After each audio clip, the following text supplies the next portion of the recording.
Can you spot the difference? To my right, we have Jeff. He's an average student living in Third Ward. His annual family income is $30,000. His parents never received a college education, and he is on track to be the first generation of his family to go to college. He wants to major in engineering. To my left, we have Lucio. He's also in the same situation as Jeff, and he lives in the Third Ward area of Houston. And this is their journey. Hi, I'm Aleda. My name is Jeff Walker. Lucio Mireles. Jocelyn Mora. Rennie Tai. And Lauren Rodriguez. And we are Team Bull.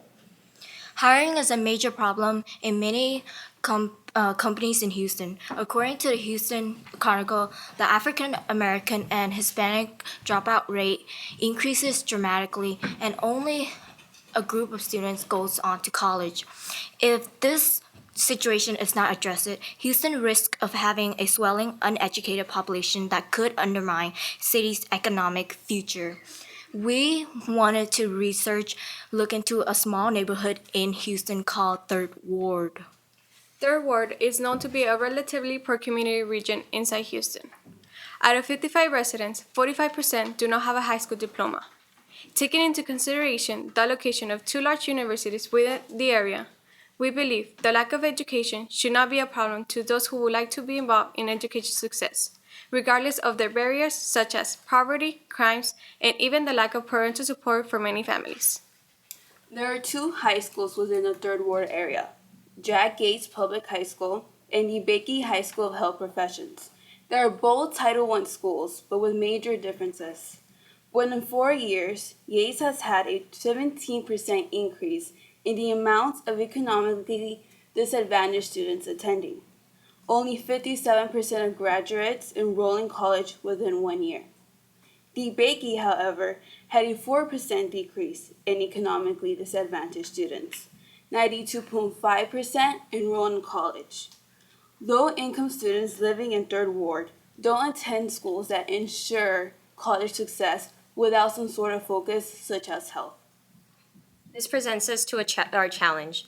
How can we ensure students are prepared for college success and that we equip the parents with resources to help their students be successful? To address this challenge, the team of Bulls have teamed up with the Giraffes, and we have formed the organization which we call LIFE. Now, LIFE is an acronym which stands for Living in Favor of Education. With LIFE, we will execute 2 plans. The first one being Phase 1, which occurs during high school, and the second one being Phase 2, which will occur during college and the workforce beyond. Now, both Phase 1 and Phase 2, they fall under the LIFE organization. And Phase 1, which we will do, it teaches students about how to be successful in college and further develop skills to do their best in the college years.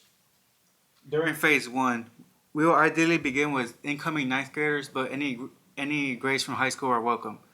With this, we will provide the foundation for college success by teaching them the 8 non-cognitive skills, which are community, leadership, long-range goals, positive self-concept, realistic self-appraisal, non-traditional knowledge, strong support person, and navigating the system. However, one of the obstacles that we could face is the parents' doubtness of their child going off to college. With that, Stephen Collins, the Associate Vice Chancellor of UT System, states, "Families don't believe college is for them, and parents don't do enough to investigate on their own." Because of that, many parents, especially those who never completed college, lack the motivation to help engage their students to get a better life with college. And with that, ECS will hold seminars in whichever location the parent undermines. However, if a parent cannot attend these seminars, mentors will personally reach out to their homes and teach them about FAFSA and applying the scholarships that the student will need in order to decrease the amount of student loan debt. Phase 2 gives foundation for students of the University of Houston to prepare technological readiness during college and in the workforce afterwards. Our program, ECS, has similar goals and aspects to other organizations such as College Forward and Upward Bound, but they lack other valuable components such like Upward Bound mostly focuses on academic instruction. We, however, have mentorship as well. And although academic instruction is very valuable, we believe that mentorship provides much more. College Forward has one-to-one peer connections, but they only last for 1 year. We want ECS to last more than 1 year and be long-lasting. For expansion, in our first year, we can gather data for projections and testimonials in order to gather certain aspects that actually work and create a basic model that can then be implemented in other areas. As the first year progresses and we see potential, then we could start fundraising through online platforms such as GoFundMe, and we could also acquire sponsorships from other corporations. With these funds, we hope to expand our organization and our network. Mentors would go through a screening process and be matched with a student who was in their similar situation. So going back to our narrative in the beginning, Jeff, unfortunately, was another part of a sad statistic, and he did not receive the education that he has the potential to receive. Whereas Lucio, going through our ECS 101 program, he was able to attain his degree and pursue engineering, which is his passion. Through ECS 101 and our alliance with our sister program, Tech 101, we can ensure college success and provide parents with resources they need to ultimately increase the percentage of students enrolling in and receiving a post-secondary education. Thank you.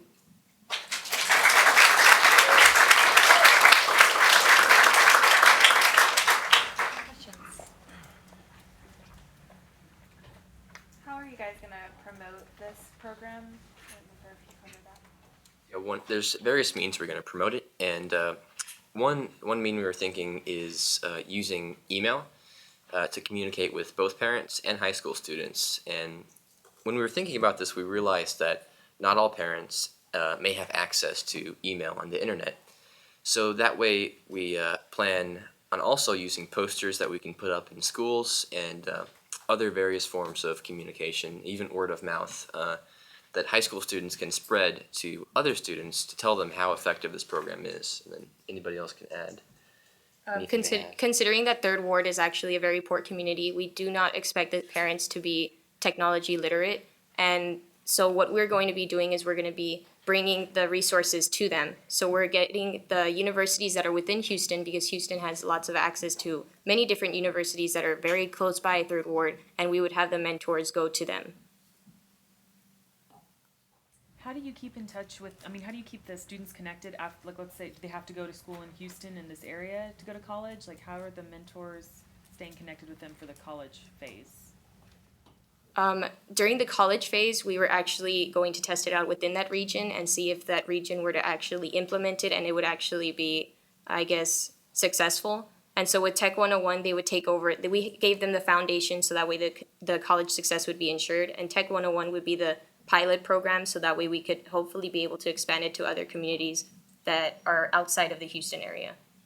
And with our program, we wanted to emphasize the relationship that college students will build with the high school students. And we use college students who will serve as mentors to high schoolers, and they will tell the high school students about their experiences they had in college, so that those relationships will be able to be built, and that high school students can gain knowledge from the experiences of other college students.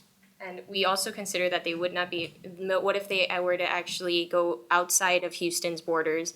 They would be able to have that social media connection with the mentor, because once you create a relationship, that relationship just continues to go on. The mentor is not going to completely neglect the person that they have been mentoring for 4 years. I was wondering, in this area, in your research, as far as that's concerned, did you find any recent cases or articles wherein the local legislator in that area was trying to either implement something similar to the solution that you're advocating for, or trying to alleviate that problem in other ways? Yeah, well, we're mainly focusing on a private organization right now, and legislator is obviously a great path and a great way to ensure success for college students. And we are definitely open to working with the government and working with the local authorities to to help this problem. But mainly, we're starting first by ourselves and privately with volunteers, and maybe in the future when this grows, we can even expand to to the government authorities, and maybe even develop legislation that will help this program. But mainly we're just focusing privately right now, just to help high school students know what to expect later on in college. We're trying to make this a program that any student can implement within their region. So if you were to like to start it within your community, you should be able to do this just by going to the university and asking them, like, hey, do you have anybody that would like to mentor one of my friends? And so that way you can go out through this route yourself. I guess that, do you know what I mean? Starting out small and then growing. And one more thing, during our research, we came across an organization that the mayor actually started, but it was not directed towards the area that we're targeting. It was not within the Houston IS. Well, it was not just directed towards the community, really. It was directed to other schools. Are any of you from Houston? Can I do this like this? Any other questions from the panel? Let's congratulate them.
Good afternoon, everybody.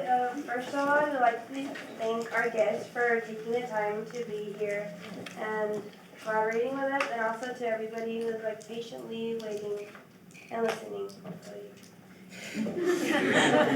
So, my name is Jessica Vazio. My name is Andrea Kastner. My name is Nora Flores. My name is Mauricio Canales. And I'm Omar Rodriguez. And we are the Giraffes. So as we've heard just previously from phase 1, which is ECS, we're in collaboration, right, to start at an early phase and to better prepare for the workforce starting then. So our focus right now is from starting college to the workforce. And for this, we've prepared a little skit and a presentation. We hope you enjoy. Gentlemen, Mrs. Lopez would like to see you. Please walk forward. Thank you. Hi. Oh, here's my business card. Flip this straight. Oh, here's one. Okay. So I've gone over your resumes and they're fairly similar to each other. So I wanted to get a better feel of, I guess, your knowledge, technology and innovation. So I'm going to ask you a few questions. Have you ever written a program? I have actually. I have no idea how to do. Okay, do you know how to use R or Python? I use them on a daily basis. R. No, I don't know what that is.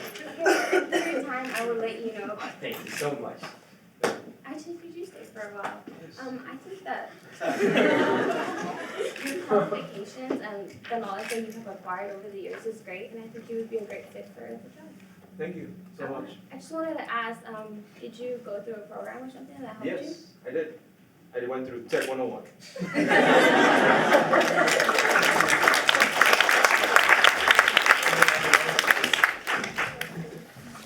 Well, we hope you enjoyed our little skit. So according to the U.S. Department of Labor, we live in an economy that is powered by technology, fueled by information, and driven by knowledge, which means practically that our world is changing, technology is taking over, the job market is demanding for our college students to be better prepared, to know skills and some sort of technology background so that they work more efficiently. By 2050, our population is expected to increase by 50%, meaning that there will be more demand for jobs that require these skills. And there was, a survey done by the AACU, which asked current employees in their field and their bosses too, what they thought about this.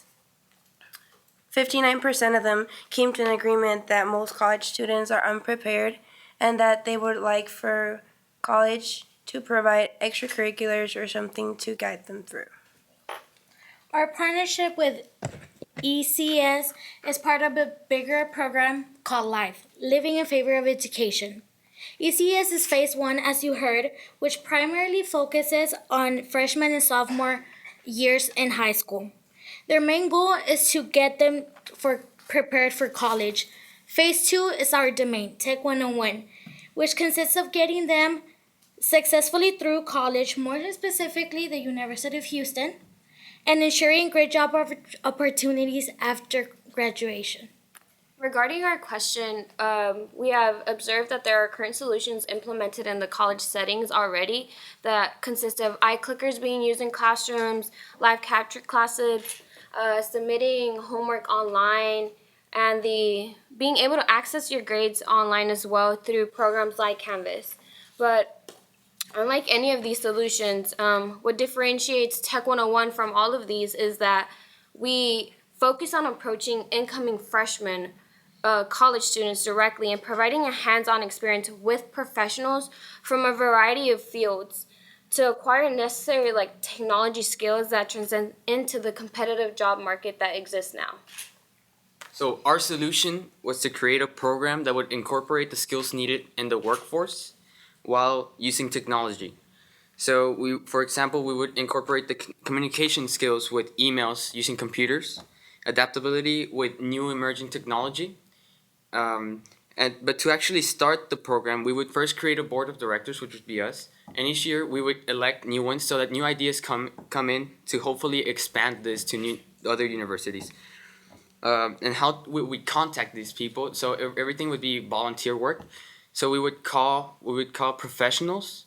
We would go to the professors at the University of Houston, and we would ask college students to volunteer as staff.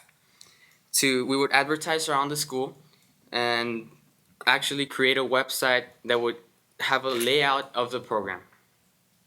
We envision our solution to be a year-long program for incoming freshmen. Students would meet once a month for 8 months, so in total they would have 8 workshops. Our main purpose of this workshop is to introduce and to teach skills that would be useful in the job market. Skills such as communications, marketing, critical thinking, teamwork, as well as others. To do this, these skills will be taught by professionals, employees that volunteer, or from the university itself. To do this, we would use technology such as social media, such as LinkedIn, Microsoft Office, could be PowerPoint, Microsoft Word, Excel, graphic designs, emails, and search engines. To incorporate all this, we would use labs that we borrow from the university itself, maybe 1 or 2 rooms, and have sessions within. We would use computers, iPads, and those sort of devices to really incorporate and merge everything together. At the end of everything, we would have a final workshop. This final workshop would bring together the students and make them work in a team, which is essential in any workplace, as well as combining every other skill that we learned throughout this 8 workshops. After this project, they would have a survey, which would give us feedback to see how we did and if we should keep it going and how we should change it and improve it for further usage. There are certain advantages to using our program, like enabling students to be well prepared for the wide range of jobs in the future competitive job market. They would also be learning how to learn through technology soft skills instead of mastering a certain program, which basically gives them basically allows them to adapt to the emerging technology. Since we are a nonprofit organization, we wouldn't need large sums of money to start our program. The disadvantages could include we are starting small. We're starting in one university, which means there's a selective number of students that will benefit from this opportunity, and it is an optional program, which means that there's only selective students who will be benefiting from our program. But we will be expanding to other universities as long as we see that our program is effective. Thank you. Thank you.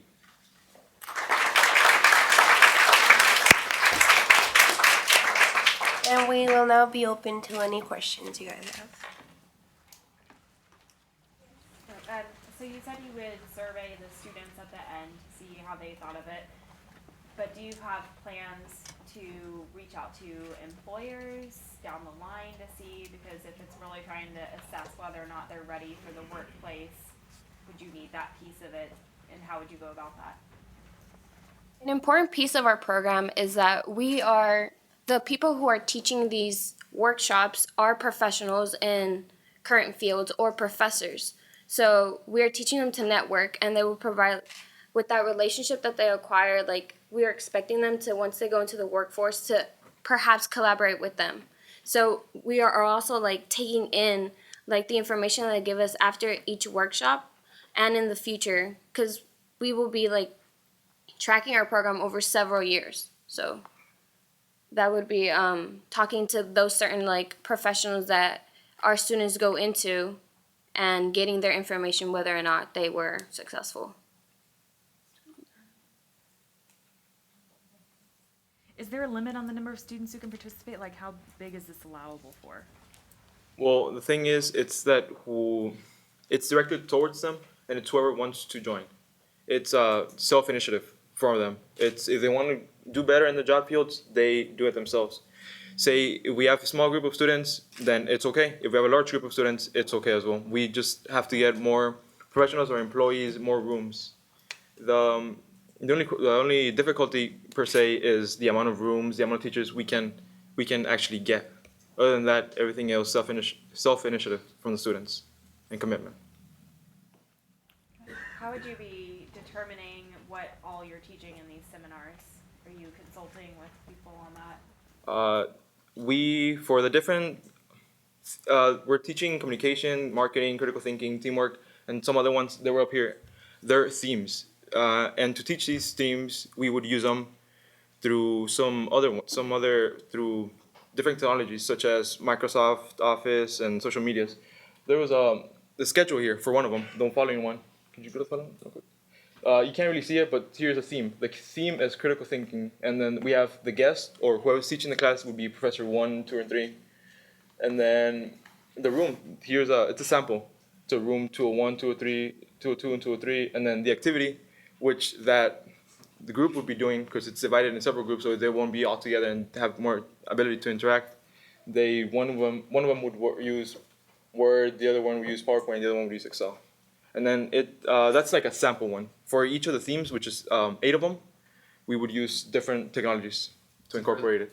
To further expand with that, we would be consulting with employers about what they're looking for when they're interviewing. So we would be consulting with. How and when do you anticipate folks that go through Tech 101 to be able to apply what they're learning in some of these classes and some of these themes? Because once a month is not that frequent, and I forget things very rapidly if I do it just once a month. So we could incorporate a project that we would assign so that they keep it, they don't forget about it, they're engaged, so like a project that we would send them to. It would be once a month, because if you do it anymore, it might take too much time away from them. Because if you have it, say every week, and you have it from 9 to 12, then to some students that may be too much. That's why we only have one. Students, since it's self-initiative and then it's commitment, they keep coming back and they study within their own computers or whatever it is they have. We took into consideration how hectic your freshman year can look like when you enter college. So this is why like each workshop is 3 hours roughly, and it's once a month. We also because we're focusing on using technology to better these certain skills that employers look for in any range of employees, any jobs. Like that's what they look for. So we took into consideration whether or not like they would be able to use the technology and the programs that like go on through a very long time. And just to enhance that, to test that the abilities taught, the skills taught were learned, there would be many, like it's not to sit in a study hall and have them teach you. We would learn the software, hacks to it, hands-on activities, maybe get a chance to go to where the professional works and have a day there to see what it really feels like. Very interactive. Yes. To add on to that, since it's just one session per month, they will be provided with tools and, like they said, a mini project, not very complicated regarding their schedule. So it would keep them engaged and keep on practicing their skills so they won't forget during that month. Once in a while, they have the resources, they have this mini project, therefore, they would work on it and they would remember everything that was taught that day. And next month would be some other skill and so forth. Thank you.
I'm so sorry. Everything is so big.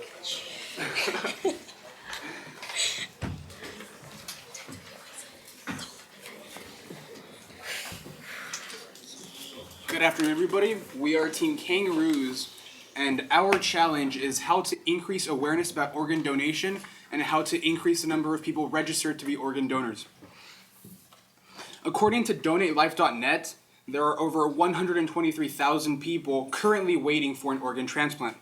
Every 10 minutes, another name gets added onto that list, and unfortunately, 21 people die every single day waiting for an organ. So clearly there is a problem. And actually this problem speaks very close to me because I had an uncle and a cousin who both needed kidney transplants. So I remember, the process before it was extremely painful for us because we didn't know what was going to happen. We didn't know, we had a feeling of uncertainty and just, being there and death is looming. You feel like it's evident. So when we actually found the organ donor, it felt like there was a huge weight getting lifted off of our shoulders. And it was just extreme happiness. There really isn't words to describe how happy we were. And without, somebody who signed up to be an organ donor, my cousin and my uncle would probably not be alive. So we have to get more people to try to do that. We're trying to prevent other families from going through what my family had to go through. If nothing is done, the difference will continue to expand, and that's not what we want. We want to save people. And now Maria will talk about our solution. Good afternoon. The Kangaroo team created a solution. The solution that we came up with is a campaign called One Life, One Organ. Why this title? Because one person is able to save up to 8 lives. However, the same person is able to improve up to 50 lives. Take that into consideration. The audience that we're trying to aim for is the 15 to 18-year-olds. Why such a young audience, you ask? Well, because at this age is when you're actually able to register for your Texas ID and renew your license at the DMV. All of these registrars return all to one database. Also, we are investing in our future. We are the generation that will be running this nation. We want to go back home and be able to tell our parents and our siblings how to register and actually convince them to become organ donors. The objective of One Life, One Organ is to increase organ donor registration and enrollment. We came up with the AAA technique: accessibility, advocate to educate, and awareness. The first step to one organ, one life, one organ is accessibility. Students, with Texas being such a Hispanic state, there's a lot of students that don't really understand the English language. So the first thing we will do is create bilingual forms, speak in a language that they will be able to understand, educate them a little bit more in a language that they'll know, that they'll be familiar with. The next step is advocate to educate. The first thing we will do is testimonials, just like Ricky's. We will go to high schools and take people that have gone through what Ricky has gone through and and tell them how the organ donating process is, tell them more about it so that know how the experience really is. A research experiment was conducted by loading results to test how powerful testimonials really are. In this experiment, 2 groups were asked to take a survey. The first group took the survey without the video, and the second group took it after watching a video testimonial. This experiment showed that persuasion rates increased by over 200% when the video testimonials were shown. So this just comes to show how powerful testimonials really are, especially when talking to students. If somebody comes to talk to you and tells you about their experience, you're more touched. It creates a personal connection. And the last step in One Life, One Organ is awareness. We will be conducting this through social media. According to Pew Research Center, Twitter and Instagram are mostly composed of individuals 49 and younger. That is the audience that we're aiming towards. That's the audience that we want to talk to. These are the websites that we would be using to approach our younger audience. Also, word to mouth, the word to mouth technique. Individuals, usually our age, we tend to listen more to our friends, our peers, because if they're doing it, we're gonna do it too. So that's our campaign, One Life, One Organ will work. Now Elizabeth will talk about factors to consider. As a nonprofit student campaign, we would definitely survive on sponsorships and donations. Into research, there are big companies that support organ donations, such as Walmart, Wells Fargo, Chevron, and ExxonMobil. We would also work with similar organizations that specialize in organ donating. They're legit companies and they have years of experience, and they would definitely support us, whether it be economically or giving us tips or any other perks. Notable ones include American Board of Transplant Coordinators and American Foundation for Donation and Transplantation. I would like to pass it on to Carla with the advantages and disadvantages. One of the disadvantages we will have are misconceptions. For example, some people are afraid that if they donate their organs, they'll have to have a closed casket. But the advantage of this, however, is that our student campaign will correct these misconceptions at a young age. Another disadvantage is that not all organ recipients live. As of 2012, 76.8% heart and 83.4% kidney recipients continue living after 5 years. Even though not everybody makes it, the advantage is that thousands of lives are being saved. Saving lives is better than not saving any. Next, Jasmine will be talking about the future plans. Okay, some of our future plans include decreasing the number of people on the waiting list, increasing the number of people enrolled, and increasing the number of people who are educated about organ donation. And so we conducted a survey of the Subiendo group, and our results showed that 23% are registered as organ donors, but only 63% are interested but not registered. So we want to dramatically reduce those numbers. Something to keep in mind, according to donatelife.net, 90% of Americans say they support donations, but only 30% know the essential steps. And now for a few closing words with Ricky. So this is your kidney when you take it with you to, the grave. It's just a regular kidney. And this is your kidney once you transfer it to somebody else. This is actually my cousin Victor with his wife and daughter. The daughter was born 3 years after the transplant, and he got married 2 years after the transplant. So in this case, it didn't only save one life, it actually saved 2 lives. And it affected, a couple hundred definitely. And we are now open to any questions, comments, or concerns.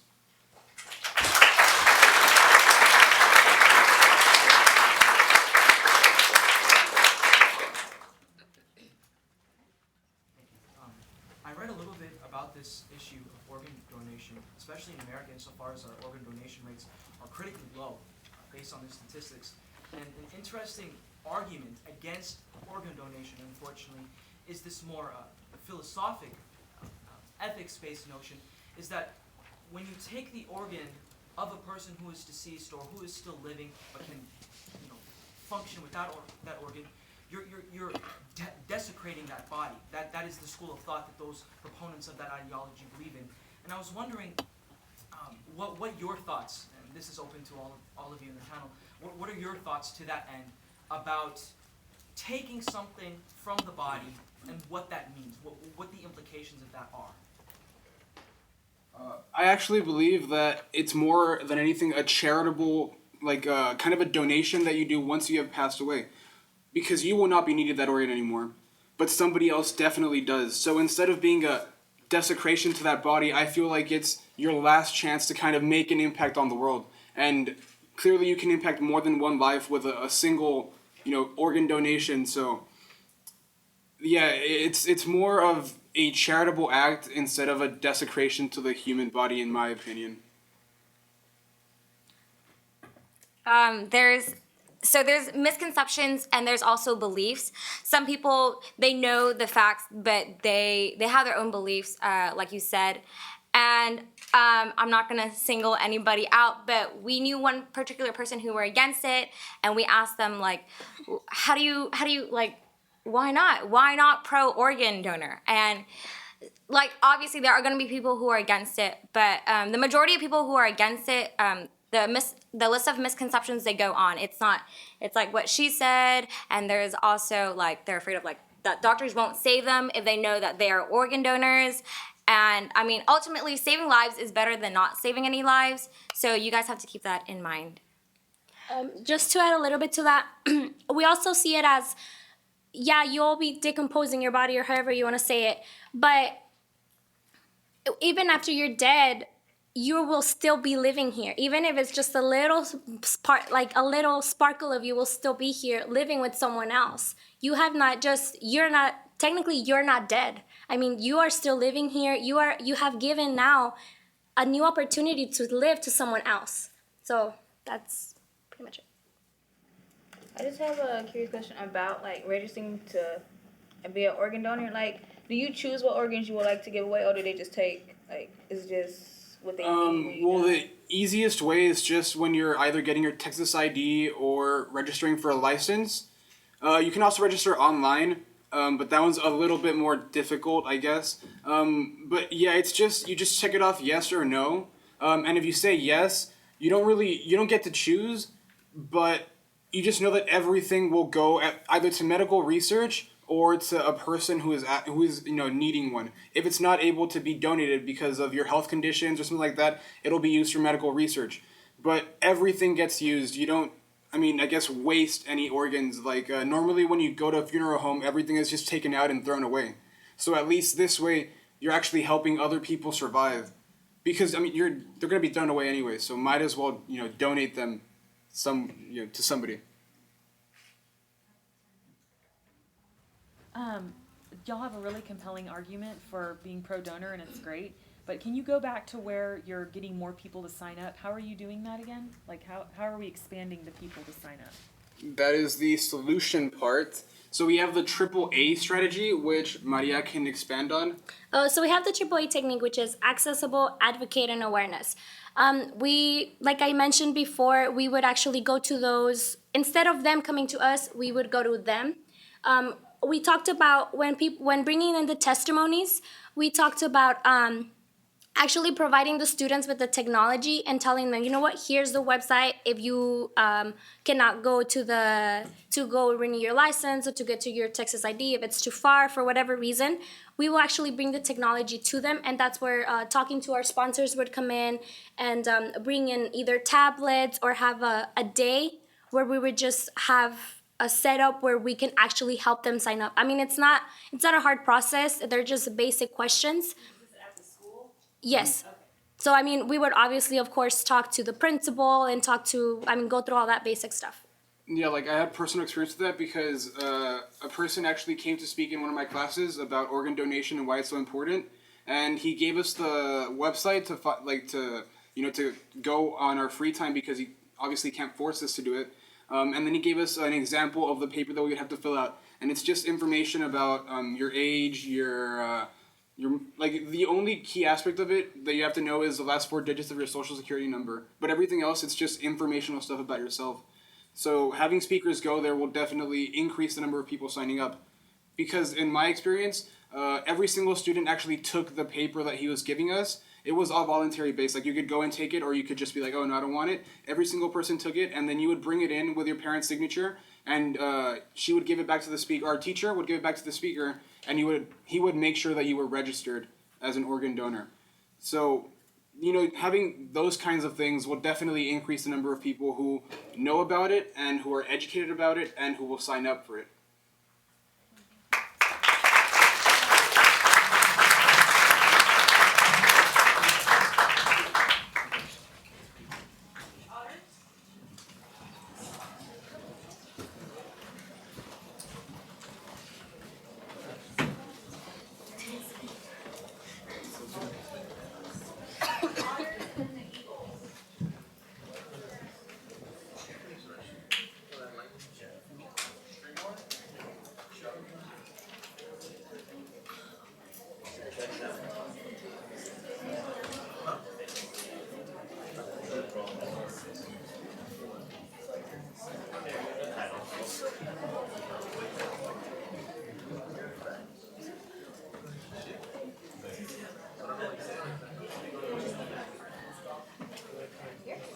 To the left. That's you.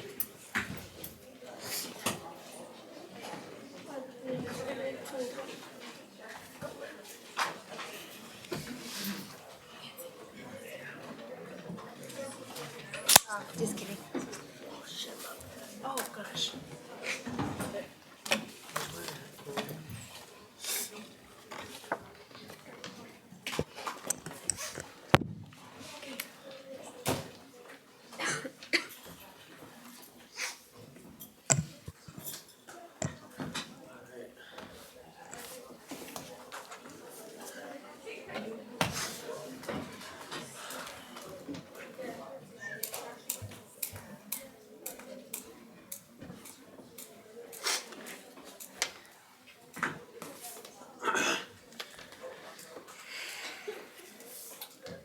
All right. Well, good afternoon, everybody. We're the Otters, and we're here to talk to you guys about the topic of plastic water bottle usage. My name is Santiago Santana. I'm John Rodriguez. I'm Alma Rivera. I'm Scarlett Candelaria. I'm Terry Salinas. Nancy Garcia.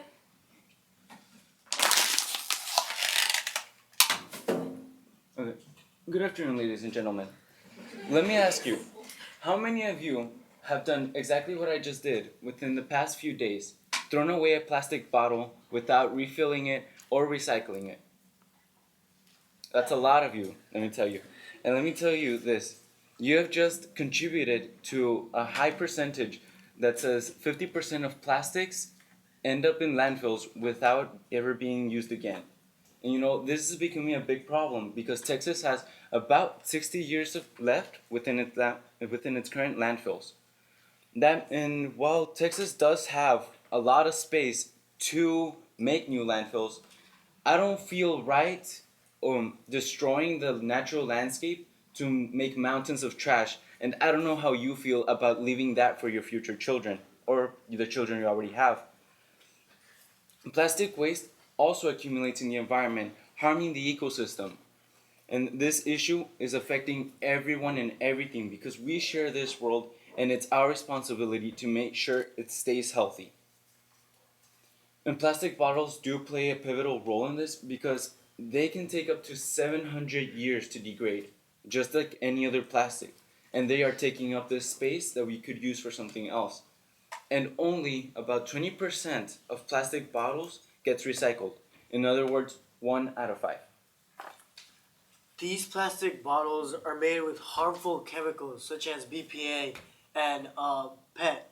These chemicals are linked to a hormone imbalance in the body that can lead to cancer and possibly even death. Currently, 93% of Americans have detectable levels of BPA and PET in their urine as of now. And to make matters worse, many people believe that the actual bottled water is of higher quality, that it's cleaner, and that it's better tasting, which isn't really true.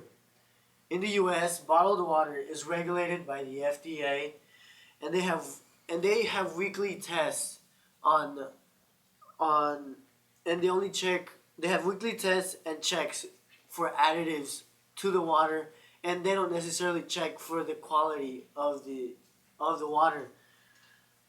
However, on the other hand, we have the EPA that regulate the public tap water, and they have daily tests for bacteria and harmful substances, and they make results available to the public quickly. 35 billion plastic bottles are thrown away in the U.S. only. If efforts are not soon redirected towards decreasing the plastic bottle usage, we could potentially be looking at increased sightings of anomalies in nature, such as this turtle, which got caught in plastic debris and managed to survive only by adapting this abnormal shape. That being said, introducing our solution, BET, or Blue Echo Team. BET is our creation. It is our Subiendo-inspired ecological organization focused on addressing the current challenges regarding plastic bottle usage and recycling. The idea is to spread BET chapters across the state that would start out by making a small-scale impact in their respective high schools, and then progressing to making a larger impact on their communities. Potential events and activities that BET could sponsor and host is, for example, working with school administration to redesign water fountains and make them more practical for refilling water containers. They could also host information sessions to break misconceptions surrounding recycling and tap water versus bottled water. BET could also fundraise money and then use the money to distribute reusable water containers to young adults and inform them about why it's important to recycle. BET will work on establishing partnerships with diverse groups. It will team up with local libraries to host sessions that are open to the public. These sessions will provide valuable information dealing with what risks come from consuming plastic bottled products and how being informed can lead to a healthier life and community. This provides a way to inform those who do not favor the internet. BET will also work on partnering with organizations to help bring different opportunities to high schools. For example, we could work with Recyclemania, an organization that challenges college students to recycle the most compared to other campuses.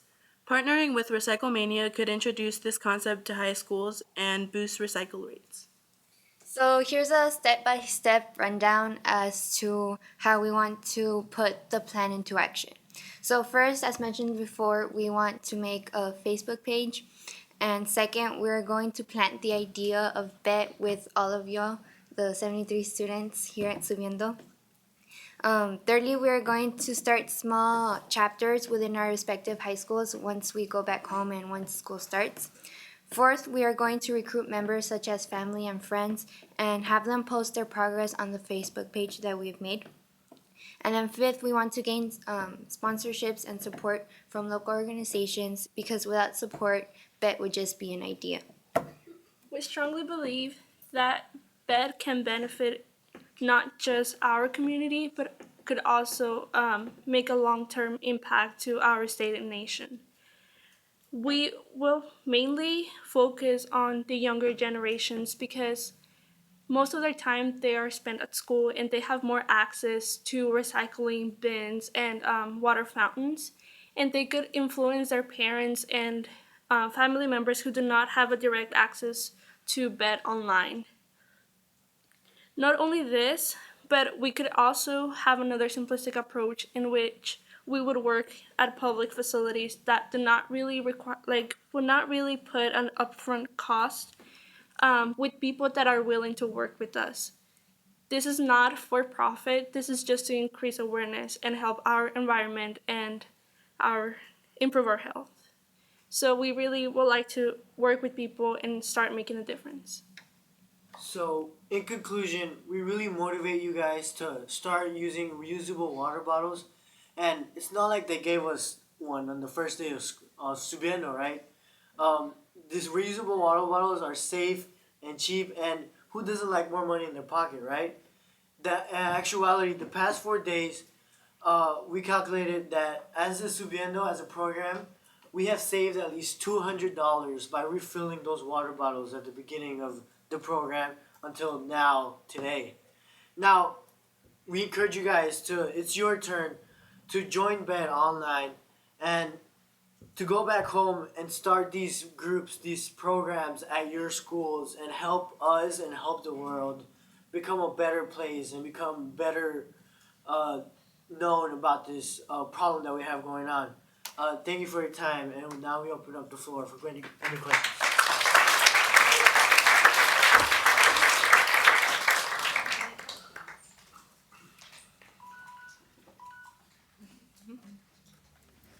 In your research, did you come across who the main consumers of plastic water bottles are?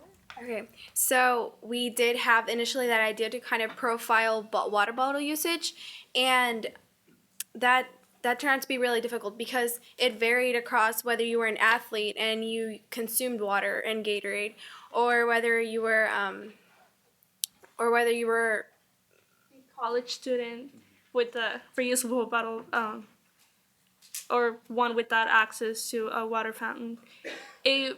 There hasn't really been much research as to who really consumes the most, because parents are mostly the ones making the decisions whether the student they're gonna buy a reusable water bottle for their kids, or whether they're gonna buy a big pack at Sam's for for them to take to school. It varies between what kind of lifestyle one person has and what kind of lifestyle somebody else has. So we don't really have any actual numbers for that. So you're saying that we should start our own organizations at our own schools. It's kind of funny that me and Miguel already have that. But what's the incentive, or how can, maybe you can help us with that. How can we get people to want to recycle? We can tell those facts and stuff, but what's a good tip or something that you could help us with to try and inform people about the problems and recycling water bottles? Can I add to it? How do you market it to people to help you? Because you're actually going to help us if you answer this. And that's exactly where your creativity comes in. I mean, y'all are all 73 amazing leaders, and I would say at least my advice would be just make it fun, make it appealing to teenagers, because really we're trying to appeal to teenagers, which are going to be the future decision makers and who are going to decide how clean our planet is going to be. So really just be creative about it, have fun with it, make it your own. Yeah, pretty much how do all other clubs make stuff work? How did NHS make its name? Okay?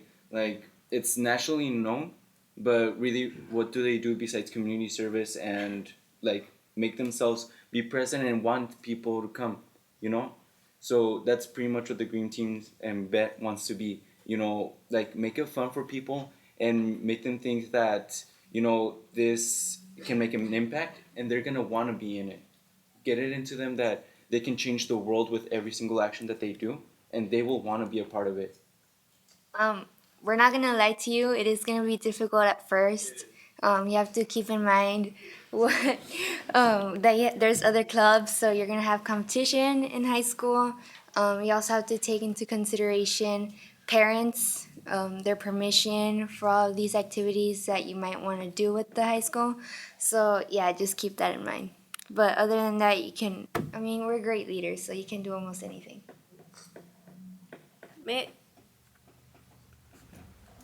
Just very quickly, I was just kind of more of a speculative question, but what are your thoughts on if water bottle corporations, although I would see no economic incentive for them to actually do this, were to introduce the physical form of the water bottle, how it actually looks in a more scary way, in a more unappealing way, because oftentimes what we see with the development of water bottles is it has to fit in the hand, it has to have that contour, and all of these processes and market research is meant to create this most efficient or this most attractive water bottle.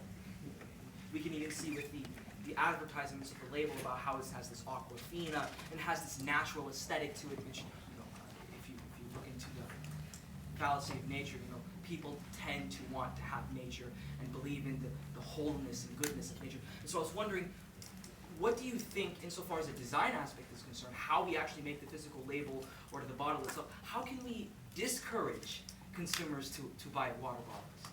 I was just interested as a more speculative point. During our research, I came across some very strange facts that most of the water from those companies, in several studies, they have shown up traces of different bacteria in them. And whenever you're advertising bed or whatever environmental group at your school, it will be beneficial to tell them about that and show them and research, because the information is very available to us. And now that we're more conscious about it's in our water, it's up to us to make those decisions.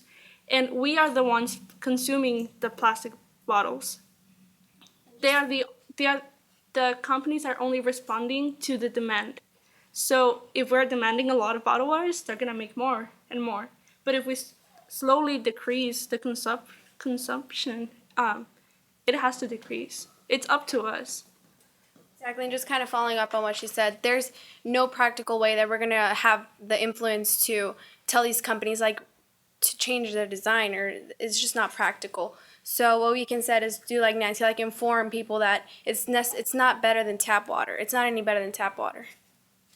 And in addition, we're not asking to make these companies go bankrupt and go out of like business because people are not buying their products. It's just asking them to, if they're so powerful and so economically developed companies,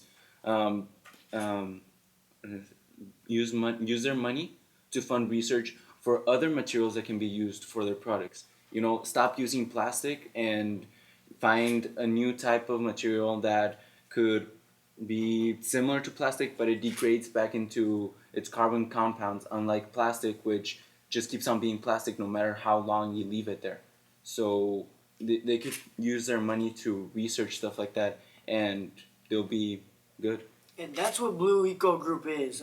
We want to inform these young leaders, these young people that are motivated to change the world, but also as well to like say we could partner up with like a small business that sells these reusable water bottles and make it more efficient and more a practical way to advertise these bottles so that people would want to buy reusable water bottles instead of just focusing on wanting to change this big corporation that would probably be impossible. So I'm saying like you just try to use reusable water bottles, and that would be up to us to change that.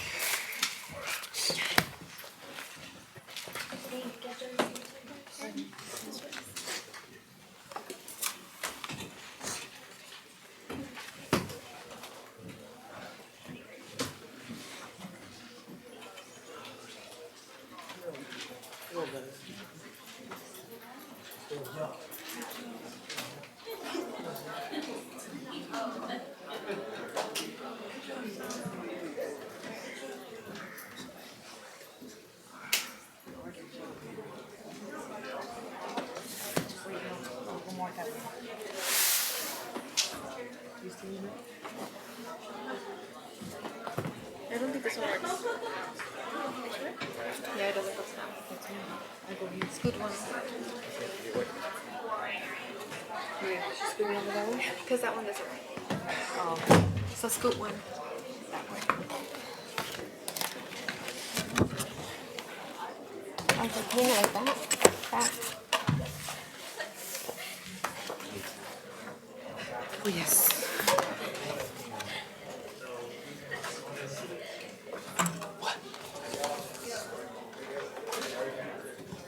Hey guys, put yours down.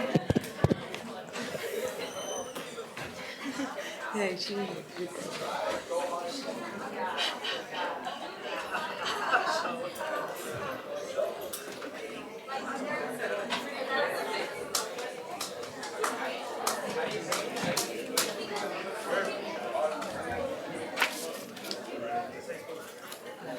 Okay, guys, we're going to go ahead and get started with this group. Good afternoon. I'm Danita. And Sandy. I'm Alejandra.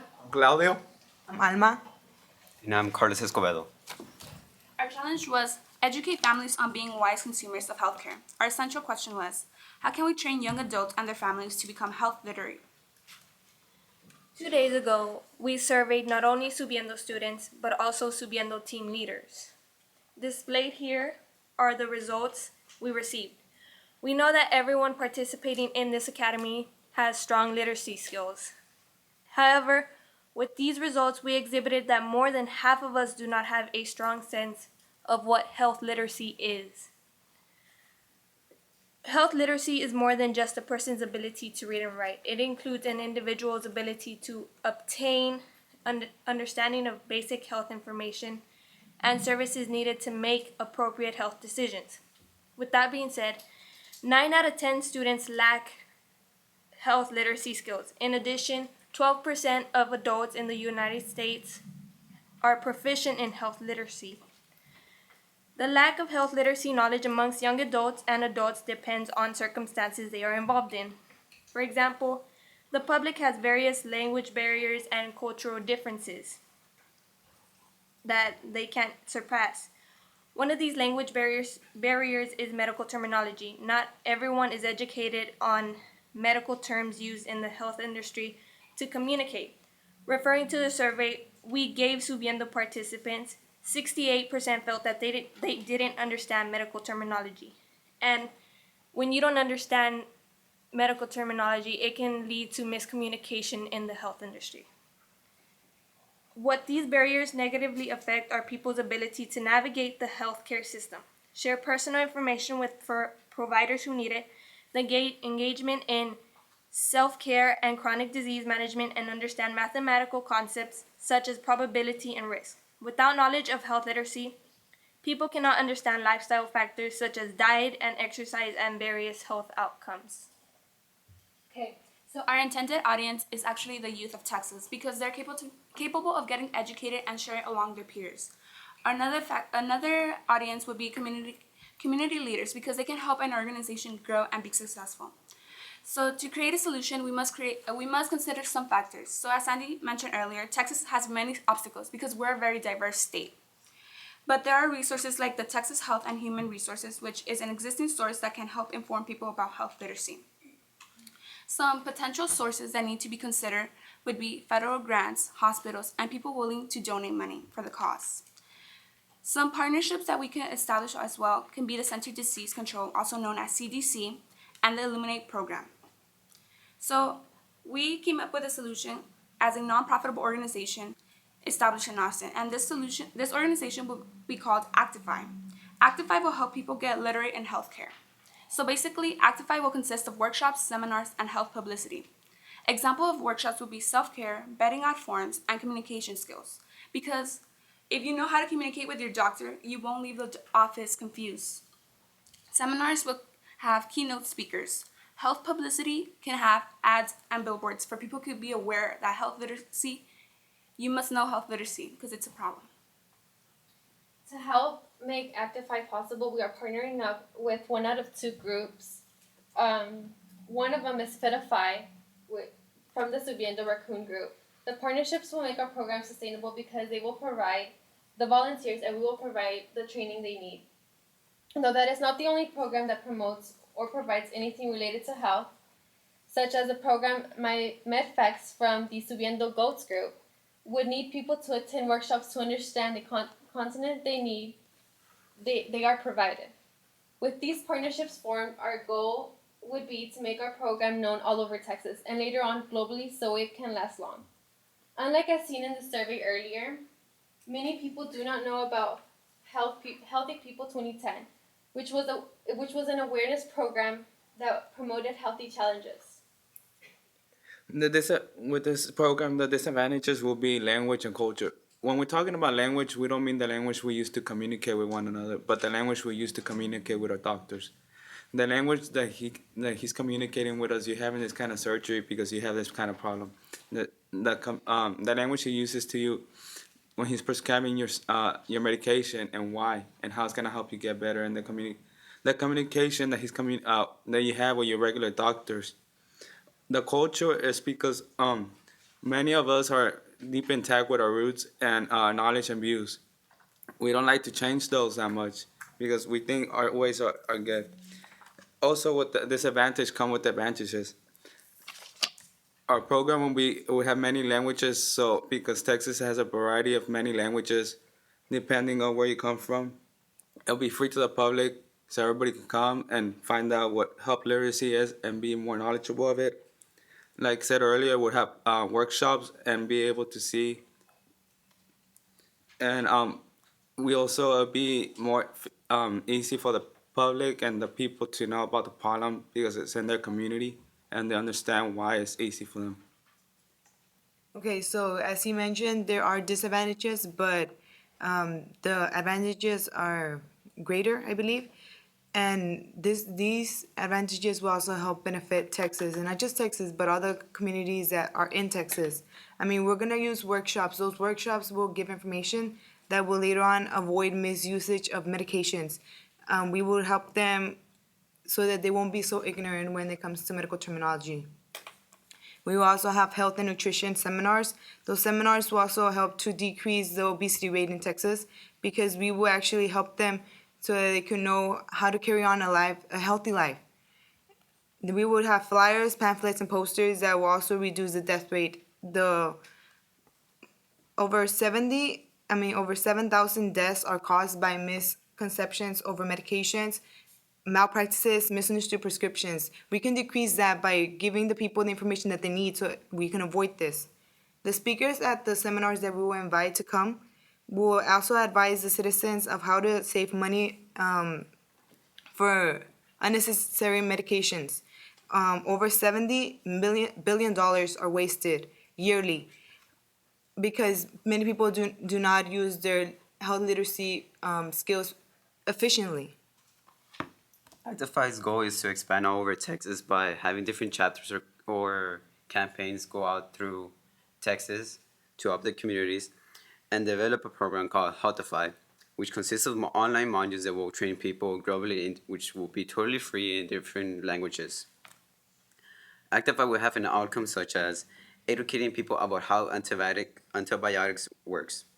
This will prevent the misuse of antibiotics, which leads to antibiotic resistance. For example, in our survey, we asked the Subiendo students and staff about if they can treat a viral infection with an antibiotic. 39% answer that they can treat, which is totally bad for you if you treat a viral infection with an antibiotic. It will decrease the obesity rate, which is an issue in Texas. It will make people more aware of different diseases. For example, college students will be more aware of meningitis and the 3 different types of, which are bacterial, viral, and fungal.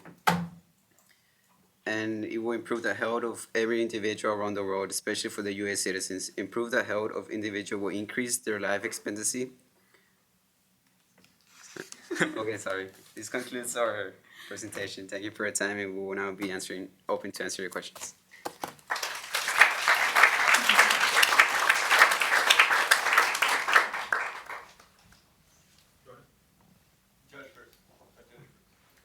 Okay, you guys mentioned using partnerships, and I think you mentioned CDC and some others we didn't quite get. Are you using them to actually lead the seminars and workshops, or? Yes, we would be using them as professionals who already know what health literate is. So they're the ones that we would ask because there's already a lot of people. We asked the panel that we had this week about if there's people interested, and they said because the medical field is increasing, there's a lot of people wanting to partner up. There just hasn't been quite enough people with that same idea, to come together at a table and sit down and say, we're gonna make it happen. So they just want someone who's gonna say, hey, we want this idea and make it come through, make it come to life, just like Subiendo happened. Yes. You talked about billboards, flyers, promotional material type things. How are those getting funded? We stated that we would like to get funded by federal government or by donations as well, because as she mentioned earlier, people do want this, like people want to aware that health literacy is a problem, and we could increase it by having donations.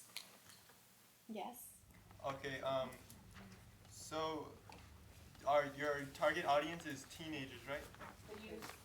So how do you expect them to like want to come to these seminars and stuff? Well, because the headquarters are going to be here in Austin, we didn't say it was going to be a building. We said it's going to be, like, the organization is starting here, but it's going to be in parks.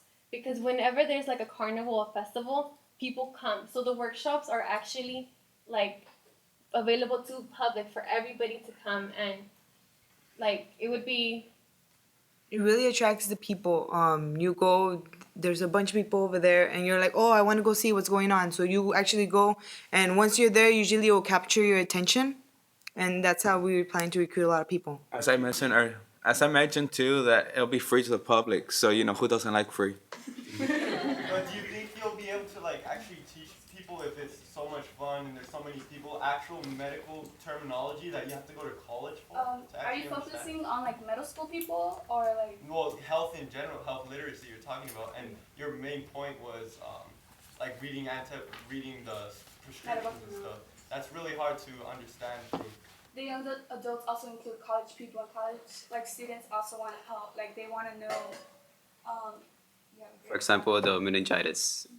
Some students may not be aware of it, that there's 3 types. And, well, for example, some students may even not know they have the symptoms for meningitis. And if they know they have meningitis, which type of meningitis would they have? Because they will not be aware. But through these workshops, they'll be aware of the 3 different types, the symptoms, and to figure out, to know when to go to a doctor, when not to go to a doctor. And it will help the communication between the doctor and the patient itself. I mean, Healthify, which would be the online modules later on, if this is successful, like shown in that people are coming wanting to know more, they would go online and actually go through and actually learn more of it. The workshop are just hands-on because I know that many people would like to do a hands-on thing and visually see it, not just be on a computer and just doing the program. It's like hands-on for people and public to come, especially for those in lower income because they don't have those sources available to them. I mean, this program is basically because you need to be health literate in order to have other programs. Like if you have an app that's going to tell you, like another group mentioned, the goats, if you're going to have an app that's going to show you your medical history, you have to understand what is shown there. I mean, if you're not health literate, you're not going to know what's on there. I mean, and then the goats also have this awareness. People have to know the terms of health literacy so that when they're shown something, like in health-wise, they would understand it and not be confused about it. Also, some people have like a habit. When they get sick, they just buy antibiotics. But that can lead, the misuse of antibiotics can lead to antibiotics resistance, which is really bad, and we don't want that because since there's already a superbug, and we can avoid that happening.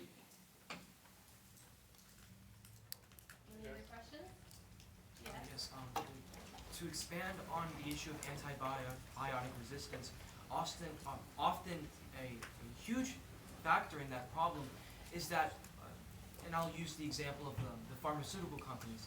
These pharmaceutical companies, they have representatives that go out into different clinics and different hospitals and have a correspondence with those doctors trying to promote their products. In that, there's an economic incentive for these corporations to do what they see fit, do what they can, even if we might say it's unethical, to push their product. The problem with that then is the education is then largely, I don't want to say regulated or infringed upon, but it's largely, arguably, influenced by these corporations and their interests. And so to that end, I wonder, again, what your thoughts are in trying to alleviate that issue of how there clearly is a conflict of interest insofar as corporations are trying to generate profit, and then this issue of antibiotic resistance being that now our bodies naturally, physiologically, chemically can no longer adapt quickly enough to bacteriums and infections that are evolving quicker than we can respond to them. So I was just wondering what your thoughts are in terms of that relationship is concerned.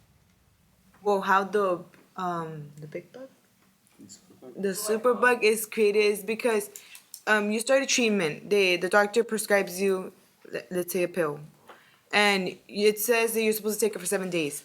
You only take it for 3 days, and because you feel better after the 3 days, but you're not completely recovered from whatever you have. And with those 3 days that you treated yourself with that medication, you give the bacteria, okay, this is what I'm gonna use against you, and the bacteria is gonna react to it, so it's gonna adapt and it's gonna how do you call it? It will eventually be like, okay, next time you give me that, I will be able to know how to fight it back. So I will learn how to overcome the own medicine that is used to treat it. And then we're gonna have to use more money and come up with a better way to solve the problem. Not only that, but I mean, there's the 3 different ways that bacteria can share genetic information, which is transduction, conjunction, and transformation. So, for example, how can I? Okay, when I was taking my medical interaction class last year, my junior year, we had a case about how this person got sick with a bacterial infection, and then when they tried to treat it with an antibiotic, he was resistant to it. The reason was because they use antibiotics on chickens too. I don't know if you guys are aware of that. So, and then that creates a problem. I mean, basically, our program is supposed to help everybody else know that once you're prescribed something at the doctor's, because I know that doctors don't always have the time to explain everything about the antibiotic. Basically, what we would be doing is explaining furthermore about what you could do with those prescriptions that they're giving you, so that you're aware when you get out of the doctor, you're not confused and you're like, well, I have to take this because the doctor said, but you're not really sure how to take it or if you have to finish it on time. Like, our organization is supposed to help everybody, especially the young adults and their families, so that they're aware of what's happening, especially the lower income families, because they're not aware because of the cultural differences that we already have.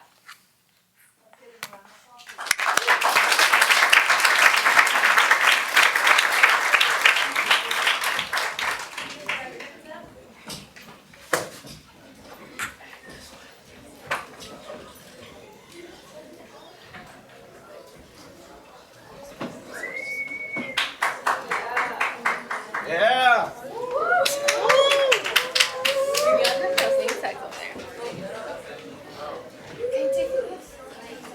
Wait, you got it.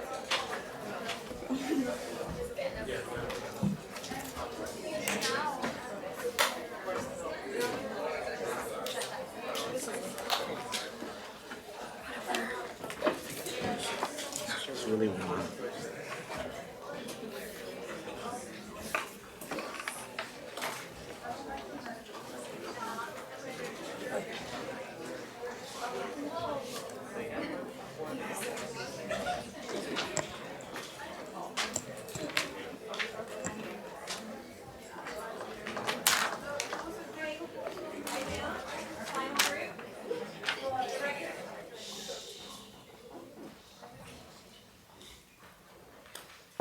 Hi, I'm Romeo Gonzania. I'm Katie Ramirez. I'm Rene Caballero. I'm Cassie Gonzalez. I'm Mario Aparicio. And we're 2015 Subiendo Raccoons. Yeah. Okay, guys, we're going to be completely honest with you. Despite what they say about Texas, bigger is not always better. And we were surprised when we found out too. But never has this been more clearly shown than in the current obesity rates in the state of Texas. In fact, in 2010, we ranked 15th when relating to obesity. And according to the Children's Hospital Health Organization of Texas, 1 in every 5 kids is overweight, and 1 out of the other 4 is obese. So clearly there's a lot of work or working out that needs to be done.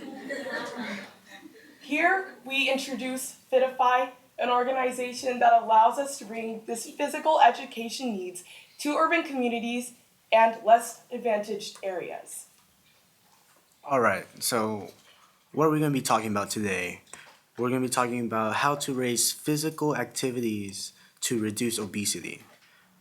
Obesity is a big problem, like everywhere. But we're going to be talking about 3rd, 4th, and 5th graders here in Texas because unfortunately they are the most overweight.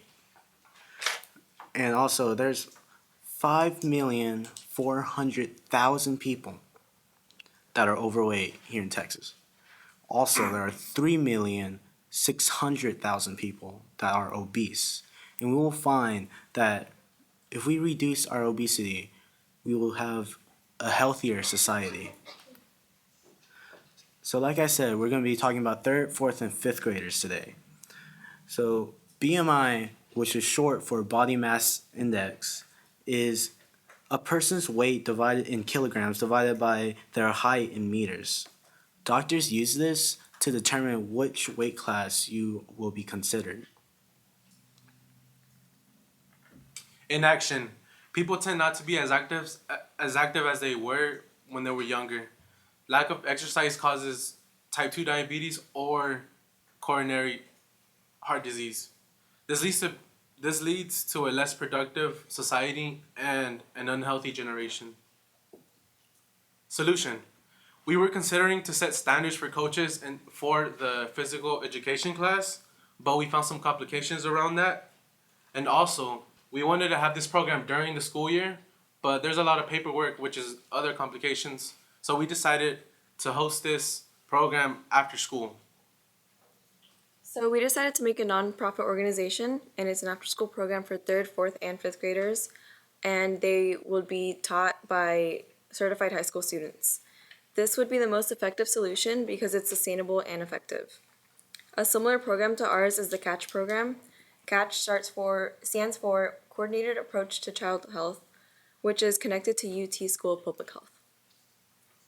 So what exactly is Actify? Well, Actify is an online platform that brings together multiple organizations that have the common goal of creating a healthier society for everyone. And today we partnered with the Eagles Group and their program Healthify, which provides training for our volunteers and allows us to promote health literacy not only to teenagers but to the younger generation, which promotes longevity.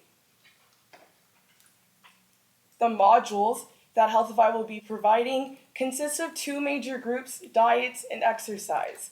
And if you guys remember being younger and your parents telling you to eat those veggies and you not doing it, this is why we chose high school students to promote this. Diet and exercise, or the diet module, will allow them to learn how to create healthy meals, fun meals that kids will actually like, instead of your typical peas and carrots, as well as the physical education modules that will allow us to promote education in the way that people will actually be able to practice their own healthy lifestyle at home. They can do push-ups and sit-ups and all those typical things that people may not know that you can do outside of the gym. Now, the advantages to this program is that we target the most obese groups in Texas, and it promotes healthy eating and physical activity. There are some disadvantages though. Times, transportation, location, maybe some conflicts families may encounter. However, through progression and expansion of our program, we hope to overcome these obstacles. The ultimate goal of Fitify is to educate and encourage activity in 3rd, 4th, and 5th graders. By doing this, we hope that obesity rates go down and activity increases. The major components that we're looking at is number 1, finding high schoolers, which shouldn't be easy. I'm sure all of you are exactly what we're looking for, that are willing to help out with the younger generation. Number 2, having the training provided by Healthify that will allow us to promote health literacy throughout many different types of societies. And number 3, expanding throughout our communities, throughout Texas, throughout the nation, and even throughout the world. Fundraising. In order to make any program work, there must be a proper way of funding. For our program, we have a plan to work from the inside out. So the high school sponsors will be donating their time and money, while the high school students will be encouraged to raise money in order to fund for gym equipment. Now, as we progress into other regions and outside of the state, we plan to seek partnerships and help from outside institutions such as YMCA, the Children's Hospital, local gyms, and university health programs. So the volunteers and sponsors would consist of teachers, counselors, coaches, or any staff that is within high schools. And they would have to go through an application process, a background check, and the Fitify modules.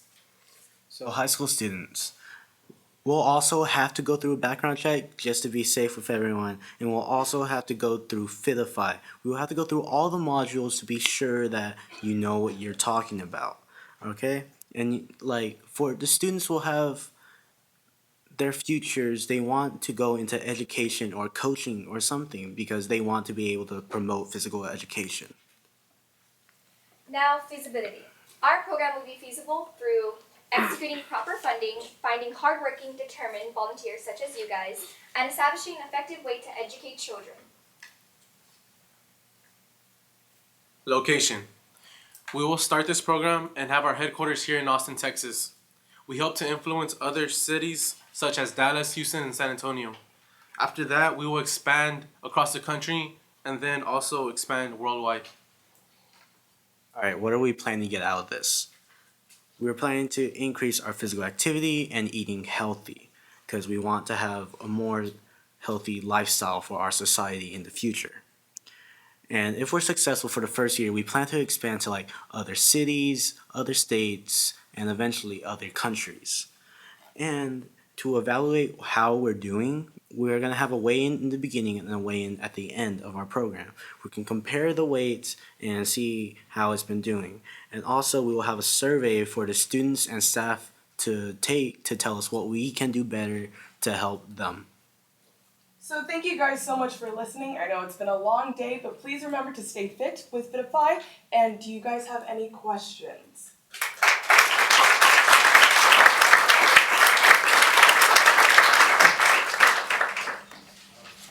One thing that the BMI doesn't do is take body composition into consideration. And a lot of people who are muscular are considered overweight. How would do you guys have something where you would change how weight is calculated, how health is calculated? This is to promote physical activity, so the people participating in our program are overweight due to lack of physical activity. If you're overweight due to being muscular, clearly you are doing enough, and our program is not for you.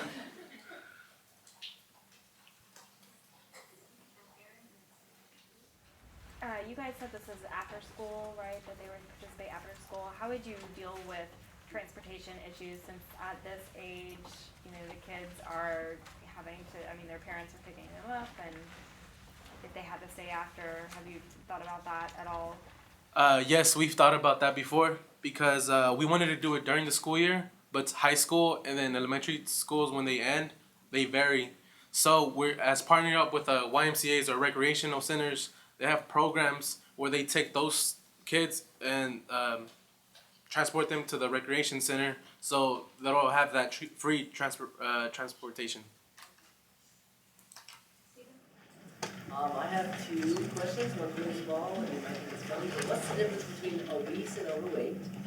And secondly, have you considered doing something like, just to get the word out on social media platform about what your Fitify is talking about? Like if you all go back to your high schools and tell everyone in your organizations to hashtag Fitify on this day and create some sort of event or anything like that, just to get the word out. Well, to answer your first question, the difference is between the BMI index. Say it was 95% or up.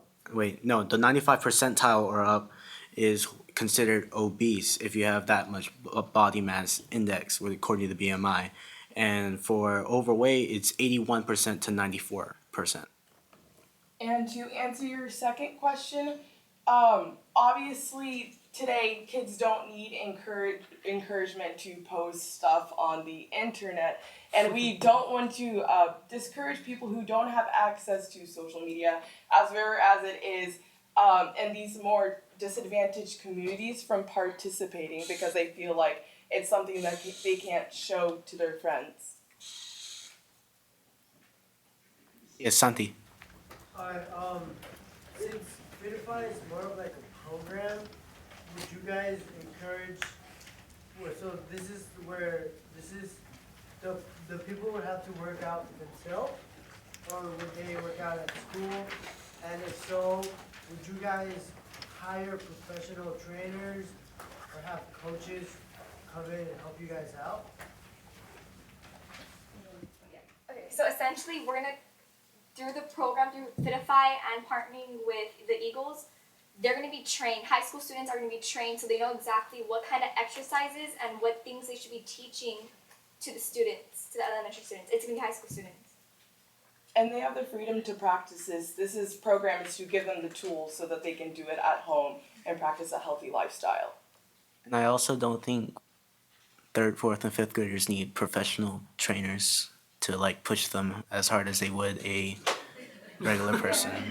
Well, what if so you have a high schooler that is motivated for this, but they feel like they feel more motivated at school? Would you guys have a sort of like the program, a program or at the school club at certain schools where the people are able to work out there, or would they just be by themselves with their only with the motivation and what they learned with it? No one wants to play dodgeball by themselves, so obviously there'd be like after school programs where everyone can be together. It could be at schools or it could be at the partnerships with the YMCA.